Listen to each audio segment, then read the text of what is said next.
est toujours en direct de l'espace de coworking Marcel et là je suis aux côtés de Titouan Stocker. Vous êtes avec une invitée étonnante qui pratique une médecine non conventionnelle. Adeptes ou non, beaucoup d'entre vous ont sûrement déjà eu affaire au magnétisme, un type de médecine qui reste tout de même assez mystérieux. Nadine Edom, bonjour. Bonjour. Alors vous pratiquez donc le magnétisme, mais aussi le Reiki dans votre cabinet à Guichin. Alors je vais être honnête, moi personnellement je connaissais pas le Reiki avant de préparer cette interview. D'après Wikipédia, alors j'ai suivi la définition de Wikipédia. Le Reiki, c'est une méthode de soins non conventionnelle d'origine japonaise, fondée sur des soins dits énergétiques par imposition des mains. Est-ce que la définition elle est bonne ou il y a des choses à rajouter? Oui, la définition, elle est correcte. Malgré tout, il y a des choses à rajouter puisque c'est un type de soin donc manuel. Par imposition des mains, il n'y a pas de souci. Par contre, ce qui est intéressant de dire, c'est que ce sont à la fois des soins que l'on peut réaliser en présentiel et en distanciel. Ce sont également, alors effectivement, c'est une technique japonaise. Ce sont des soins qui interviennent sur 4 plans. Le plan qu'on appelle le plan physique, donc le corps physique, le plan mental, donc plutôt le corps psychique, le corps émotionnel, et puis on parle également d'un autre corps qui est le corps spirituel. Alors vous avez expliqué donc que vous pouvez faire aussi à distance. Comment ça se passe concrètement du Reiki à distance, même du magnétisme à distance? Alors, actuellement, je suis en train de préparer une conférence pour l'Université du temps libre. Et donc, je travaille à partir d'éléments physiques, notamment avec des travaux qui ont été faits par un directeur du laboratoire du CNRS, Yves Rocard, qui était le papa de Michel Rocard, qui a été notre Premier ministre, et qui, à un moment donné, a travaillé effectivement sur les champs électromagnétiques. Donc ça, c'est une approche, donc je travaille là-dessus. Et effectivement, notre corps est constitué d'atomes, donc de vibrations, et on peut dire que c'est en lien avec ce qu'on appelle les ondes. Par exemple, vous êtes au niveau de la radio, il y a effectivement des zones qui sont émises dans un champ électromagnétique et notre corps vibre comme si c'était une radio. Ce qui fait que d'un endroit de la planète à un autre, on peut faire ce type de soins par imposition des mains. Effectivement, moi j'ai été formée et dans ce type de formation, il y a à la fois une formation pratique, une formation théorique et une formation qu'on appelle plus d'initiation, où on va venir réouvrir des centres énergétiques chez la personne qui après fera ses soins. Alors vous parlez de votre formation. D'ailleurs, vous avez un parcours assez atypique. Je l'avais lu sur votre Ouais. site. Donc vous avez été infirmière, cadre de santé, ingénieur en formation d'adultes, attaché d'État au ministère de la Justice. C'est vous qui le dites. Oui. Et comment on arrive à faire du Reiki avec ce parcours-là? Alors, d'abord, c'est intéressant que je parle de ma rencontre avec le Reiki en 1991-92. Moi, j'avais une problématique qui était celle d'avoir des difficultés au niveau de mon permis de conduire. J'avais effectivement, au bout de la deuxième fois, eu sans problème le code, mais la conduite était quelque chose de compliqué et j'ai eu affaire à un moment donné avec une praticienne qui pratiquait le Reiki. Et on a travaillé particulièrement sur la dimension émotionnelle, ce qui m'a permis, au bout de la 5e fois, quand je l'ai contacté, j'ai été déjà arrivée à 4 fois d'échec au niveau de la conduite.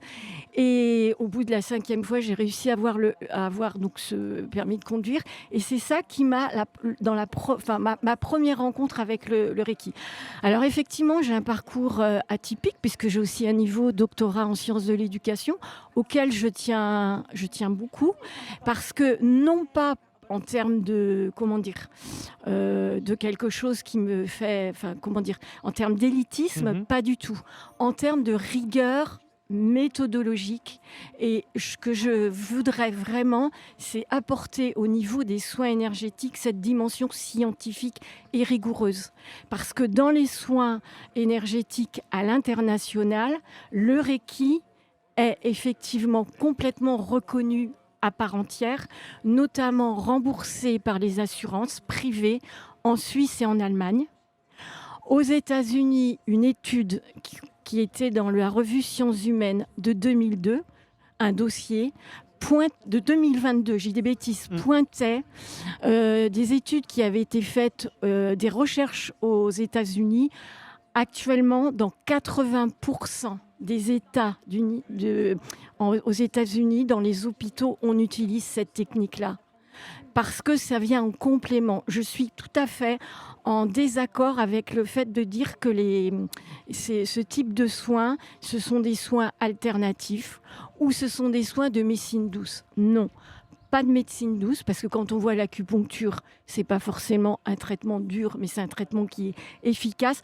Moi, je milite vraiment pour des soins complémentaires. Ouais, parce que c'est une question que je voulais vous poser. Donc pour vous, cette pratique, elle est compatible avec une médecine qui est dite plus traditionnelle? Complètement. Et ce que je souhaite, vu mon grand âge, entre guillemets, je pense que j'aurai pas l'occasion de voir ça.